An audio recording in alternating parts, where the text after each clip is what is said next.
मैं ये जानना चाहता हूँ कि as an entrepreneur how to find that interest और पैशन कि हमारे साथ वो कैरी होगा और people would be willing to pay us. जैसे I am good at writing but nobody will pay me for writing.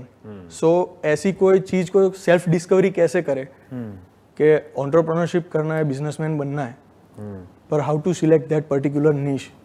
Number 1 तुम अपने इंटरेस्ट को, अपने पैशन को कैसे डिस्कवर करें, और दूसरा उसको मोनेटाइज कैसे करें, यानी कि वहाँ से पैसा कैसे कमाएं.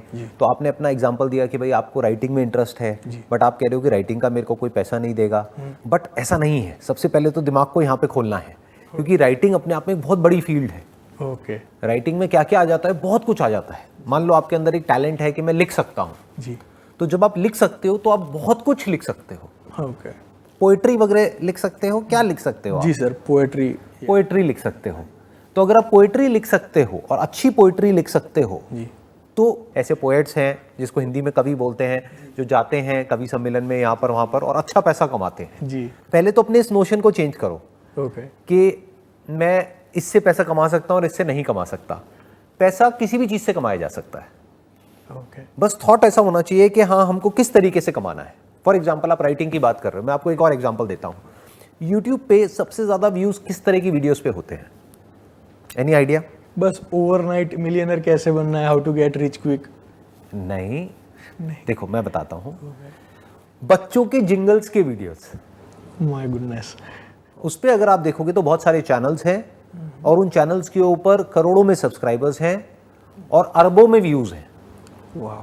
तो क्या ये राइटिंग से कनेक्टेड है या नहीं है? एब्सोल्युटली. अगर आप अच्छा लिख सकते हो तो आप फ्रीलांसिंग बेसिस पे ऐसे भी किसी पर्सन को हायर कर सकते हो जो उसमें म्यूजिक दे दे पीछे से जो आपने लिखा है, और ऐसी भी किसी फीमेल को या मेल को हायर कर सकते हो जो कि उसको जिंगल फॉर्म में कन्वर्ट कर दे. ओके. और उसके साथ कुछ इंटरेस्टिंग से विजुअल्स ऐड हो जाए. तो उसके ऊपर कितने व्यूज आ सकते हैं उसकी कोई लिमिट ही नहीं है. तो जो व्यूज आ सकते हैं तो पैसा भी कमा सकते हो. उसके अलावा और बहुत तरीके हैं जिस तरीकों से आप पैसा कमा सकते हो राइटिंग से ही. अभी मैंने सिर्फ राइटिंग की बात करी है. तो नंबर 1 हमारे को क्या समझना है कि ऐसा कोई काम नहीं है दुनिया में, ऐसा कोई पैशन नहीं है, ऐसा कोई इंटरेस्ट नहीं है जिससे पैसा नहीं कमाया जा सकता. बस हमें पता होना चाहिए दुनिया में क्या क्या हो रहा है और लोग किस किस तरीके से पैसा कमा रहे हैं. एब्सोल्युटली. अगर वो हमको आ जाए और लोगों को एग्जैक्टली क्या चाहिए, अगर उसको आप कनेक्ट कर पाओ अपने पैशन से, अपने इंटरेस्ट से, यानी कि अपनी राइटिंग से, तो काम हो गया. अब सवाल उठता है कि हमारा माइंड ऐसे क्यों नहीं चलता है, हर जगह पे हम अपॉर्चुनिटी को क्यों नहीं देख पाते हैं? क्योंकि जिसकी आप बात कर रहे हो ना, बिजनेस की, entrepreneurship, it's all about seeing opportunities everywhere. जैसे 2 तरह के लोग होते हैं. एक होते हैं जिनके सामने भी एक बहुत बड़ी अपॉर्चुनिटी होगी, वो उसको नहीं देख पाते हैं. और दूसरे ऐसे भी लोग होते हैं जिनके आगे कुछ भी नहीं होगा, वो वहाँ पर भी बहुत कुछ देख लेते हैं. तो उसके पीछे क्या वजह होती है? उसका इंटरेस्ट इसमें नहीं होता कि आगे क्या दिख रहा है, फ्रंट में क्या दिख रहा है. उसका इंटरेस्ट इसमें होता है कि पीछे क्या हो रहा है. That should matter. For example Amazon से आप ऑर्डर करते होगे कुछ ना कुछ, अमेजोन से, फ्लिपकार्ट से. तो कभी सोचा है कि उस पर ये जो लाखों प्रोडक्ट्स हैं उसको बेचने वाले लोग कौन है, कहाँ से आते हैं? क्या वो सब सिर्फ बड़ी बड़ी कंपनीज हैं या आपके जैसे ही लोग हैं? जी. हो सकता है कोई आदमी ध्यान तक नहीं देगा, लेकिन मेरा दिमाग ऐसे ही चलता रहता है. ऑल्दो मेरा इंटरेस्ट नहीं है बिजनेस में, क्योंकि मेरा इंटरेस्ट इस काम में ज़्यादा है, ये जो अभी हम कर रहे हैं. मेरी वाइफ मेरा मजाक उड़ाती है. वो कहती है कि आज कहाँ जा रहे हो, आज कमाने वाले काम पे जा रहे हो या गंवाने वाले काम पे जा रहे हो? ये अभी गंवाने वाला काम है.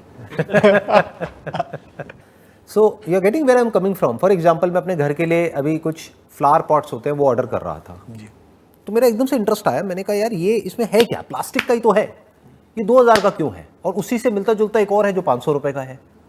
तो क्या गेम चल रहा है? और फिर मैंने देखा कि जो 2000 वाला है उसके ऊपर रिव्यूज हैं 500. तो इसका मतलब क्या है, अगर 500 रिव्यूज हैं तो जो भी खरीदता है हर कोई रिव्यू तो नहीं देता है. तो इसका मतलब वो कम से कम भी नहीं तो 5000 बार बिक चुका है.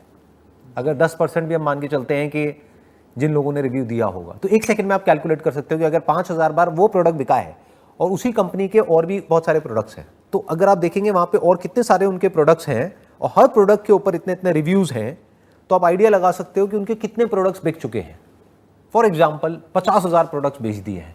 एक प्रोडक्ट के ऊपर अगर सारे एक्सपेंसेस हटा करके मान लो एक प्रोडक्ट पे 500 रुपये भी कमाया, तो मल्टीप्लाई करो कितना हो गया, 50,000 इंटू 500, 25 लाख। 2.5 करोड़। 2.5 करोड़ रुपए profit, not sale. Oh yes. Sale तो 2,000 के हिसाब से हुई, यानी 4 गुना कर दो, 10 करोड़ की सेल, 2.5 करोड़ का प्रॉफिट सारे खर्चे निकालने के बाद। कर क्या रहे हैं, गमले बेच रहे हैं। सुनने में अगर कोई किसी को बताएगा भाई आप क्या काम करते हो, जैसे शादी के लिए होता नहीं है कि कहीं जाते हैं तो पूछते हैं लड़के से, हाँ भाई क्या काम है तुम्हारा, मैं गमले बेचता हूँ। मतलब क्या तुम्हारी फैक्ट्री है? नहीं नहीं, फैक्ट्री नहीं है, जिन लोगों की फैक्ट्री है उनसे लेता हूँ, उस पर अपना ठप्पा लगाता हूँ और यहाँ पर बेच देता हूँ।